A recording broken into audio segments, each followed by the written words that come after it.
नमस्कार. मी सतीश देसाई, पुणे. 68 वर्षे वय माझं. मनाचे श्लोक स्पर्धेसाठी मी 119वा क्रमांकाचा श्लोक निवडलेला आहे. तो श्लोक या प्रकारे आहे. अजामेळ पापी तया अंत आला, कृपाळूपणे तो जनी मुक्त केला. अनाथासी आधार हा चक्रपाणी, नुपेक्षी कदा देव भक्ताभिमानी.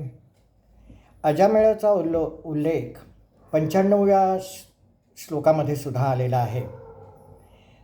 अजामेळ पापी तया अंतरात्मा, तया अंत आला. अजामेळ,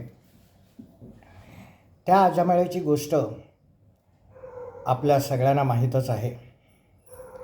परंतु मला जे सांगायचं आहे की आत्ता ह्या समाजामध्ये, ह्या जगातामध्ये आजूबाजूचं मुक्त वातावरण आणि टी व्हीवरील सिरियल्स, संध्याकाळनंतर मोबाईलमध्ये येणारे व्हिडिओ क्लिप्स वगैरे, ह्या सगळ्या वातावरणामुळे आणि एक प्रकारचं प्रदूषण म्हणता येईल आपल्याला, असं जे पसरलेलं आहे, त्यामुळे कुठल्याही सदाचारी माणसाचं मनसुद्धा विचलित होतं आणि साहजिक आहे, विचलित होतं.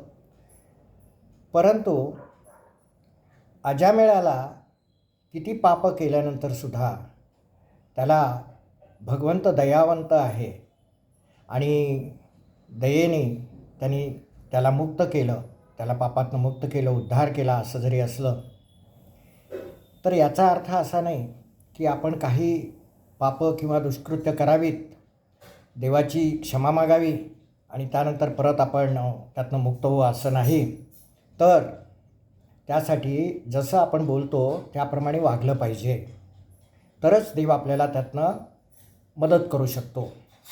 आणि अनाथासी आधार जो आहे, तर आपण सदाचाराने जर चालत असू तरच देवाचा आपल्याला आधार मिळणार आहे. आणि अशा प्रकारे जेव्हा बोले तैसा चाले, तेव्हा त्याची वंदावी पावले म्हणतात.